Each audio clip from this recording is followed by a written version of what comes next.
akan berperang dengan Protestan dan Katolik. Nah makanya di Sinode GB itu rebut-rebutan tuh. Nabi nggak boleh ada, Nabi harus ada. Ini bertempur terus. Bukan saya aja yang bertempur, ternyata senior pendahulu kami pun sudah bertempur masalah itu. Dan saya merasa dikarismatik dan saya merasa ini yang benar, bahwa Nabi itu tidak Nabi memang dia tampilnya per dekade, nggak tiap tahun, dia per 1000 tahun, per 100 tahun. Jadi memang khususnya akhir zaman memang Nabi itu harus tampil untuk meluruskan ajaran-ajaran gereja yang dimulai dari abad ketiga yang sudah bercampur dengan ajaran pagan. Tapi Bang Lukas sendiri bagaimana tanggapannya? Percaya nggak dengan kerasulan Nabi Muhammad? Saya tidak. Nggak percaya.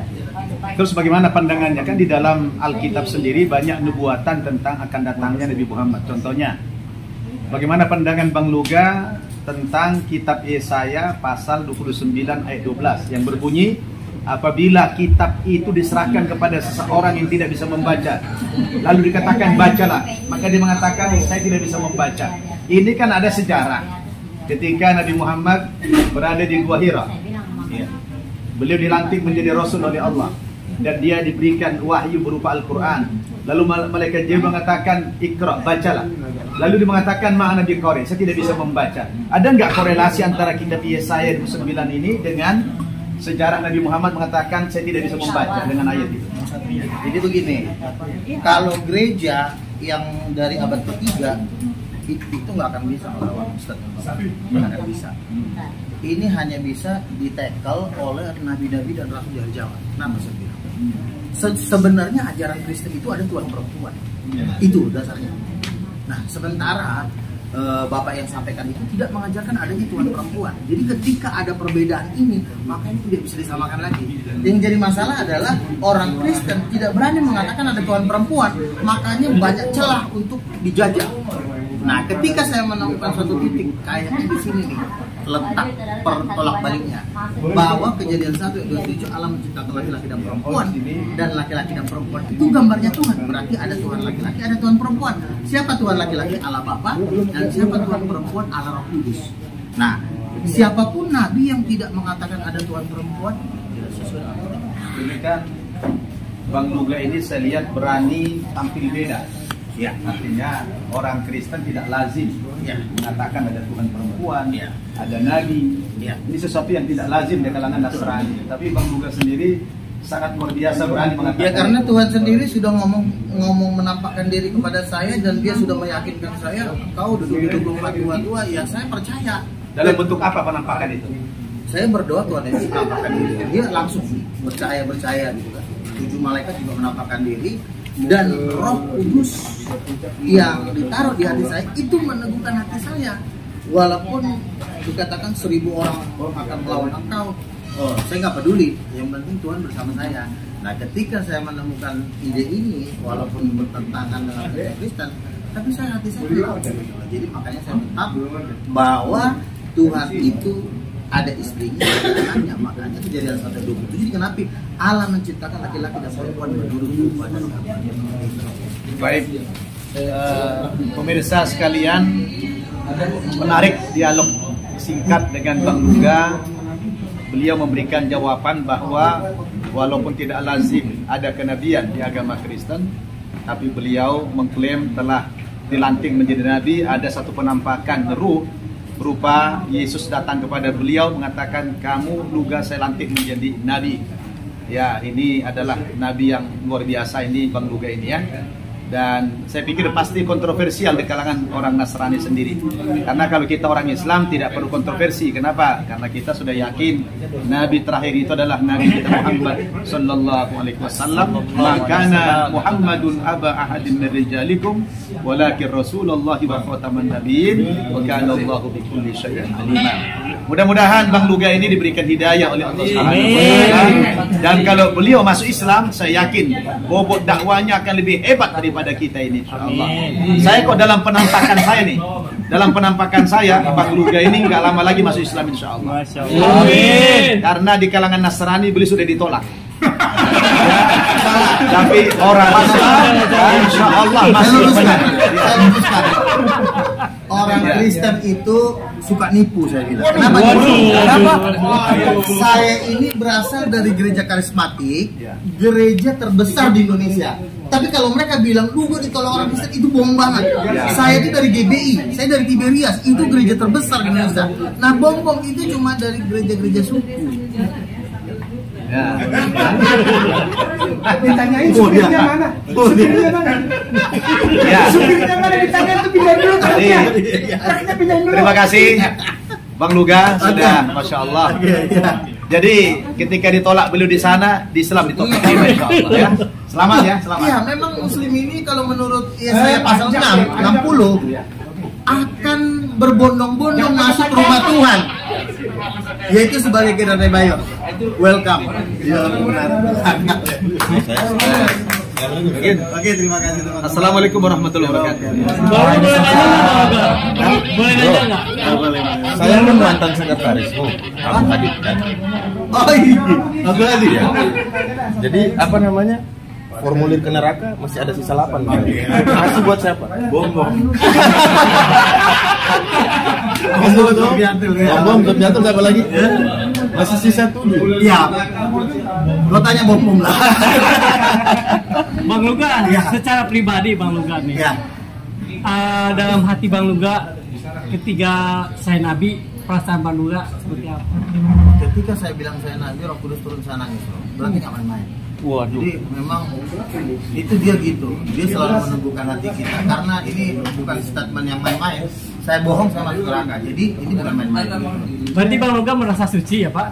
Bukan merasa suci, tapi memang Tuhan itu selalu meneguhkan. Anakku, kau hambaku. Jangan kau anggap kau orang biasa. Walaupun lu belum nggak punya duit, lu tetap Duit di bawah. teguh. Gitu loh.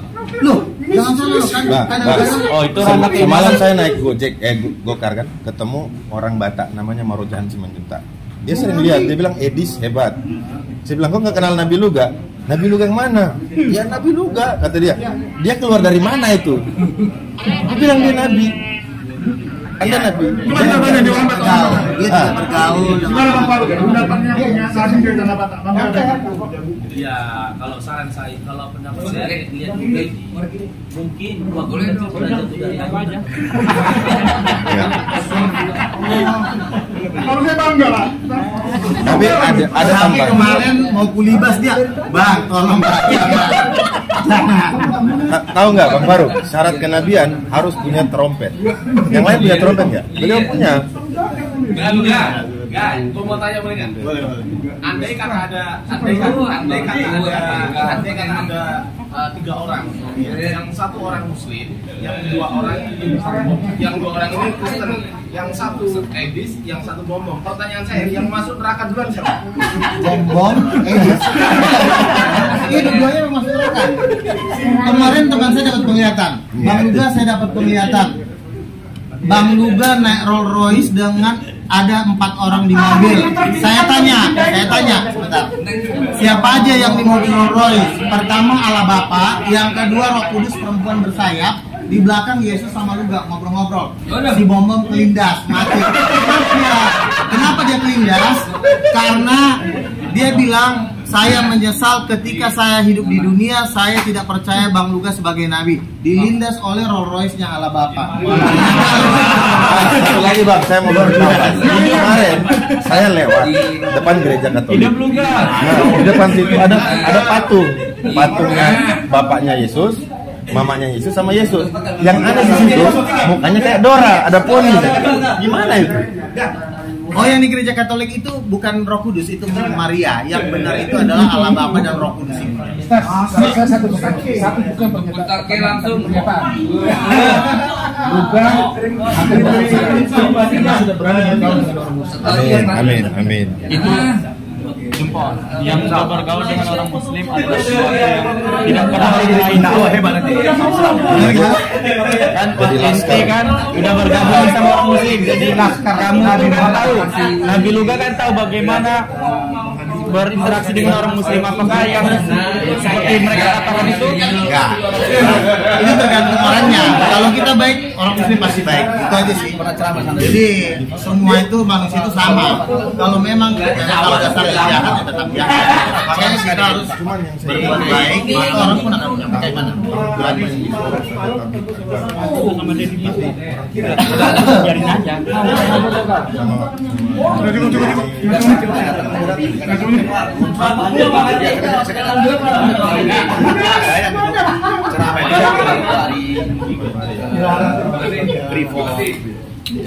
Antum di sini, tinggal di sini. Saya membahas nanti di gua. Baru tiba kemarin. Podcast dibahas semua. Makanya bisa bahasa itu Batu bisa garut. Dia kasih kontrol. Itu seperti itu. Kerja.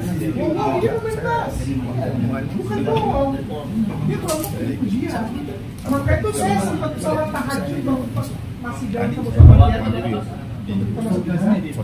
pertama kali keluar itu dia Yang hitam. Ya. terus sholat Gede. terus saya bilang gini, ya Allah, aku mengucap syukur kepadamu engkau jadikan sahabatku seorang nabi.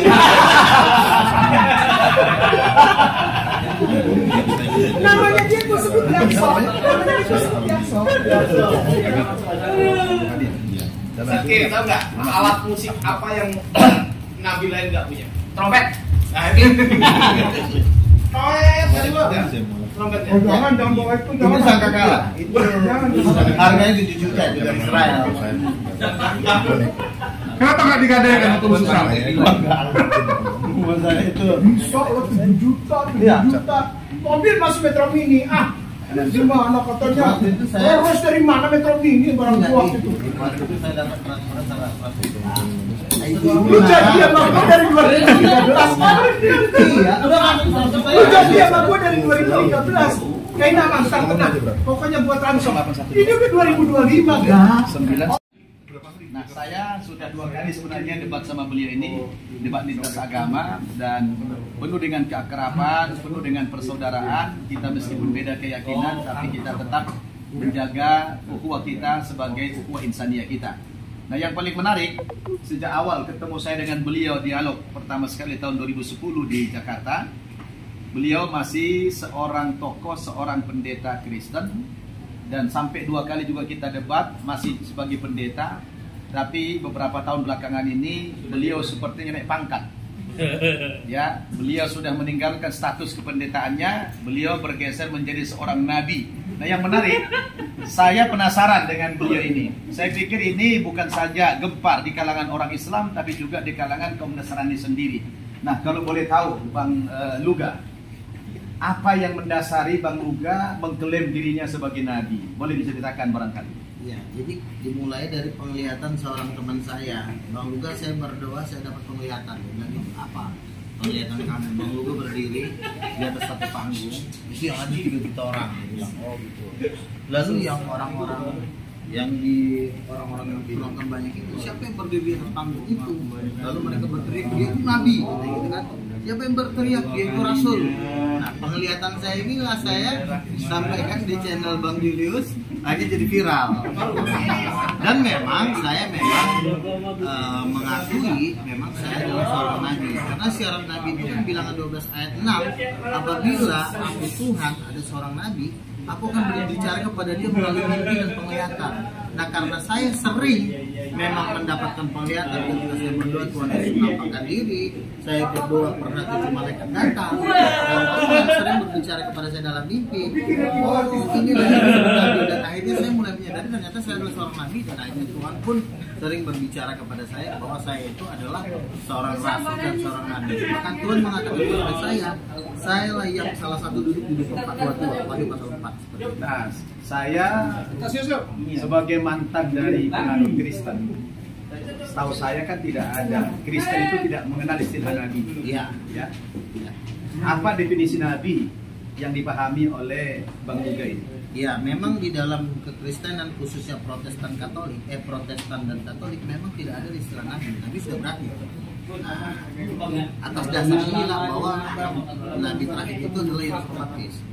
Tetapi ternyata di dalam sekte lain, yaitu sekte karismatik, ternyata nabi ini ada, bahkan diajarkan, diseminarkan di gereja Bethel Indonesia, khususnya pastor itu diajarkan di seminar-seminar internasional bahwa nabi ini sedang melakukan di akhir zaman. Pertanyaan saya, apa definisi nabi yang dipahami oleh Bang Luga? Nabi itu adalah Tuhan berbicara kepada dia baik melalui mimpi dan penglihatan, dan seorang nabi itu tugasnya bernubuat. Bernubuat itu menyampaikan sesuatu apa yang akan terjadi melalui pendengarannya dari Tuhan langsung. Terus bagaimana pandangan orang-orang Kristen ketika Bang Luga mengklaim sebagai nabi yang tidak lazim di kalangan orang Nasrani? Apa tanggapan mereka? Kalau di kalangan Kristen, ya, saya sebut aja organisasi yang menerima adanya nabi itu seperti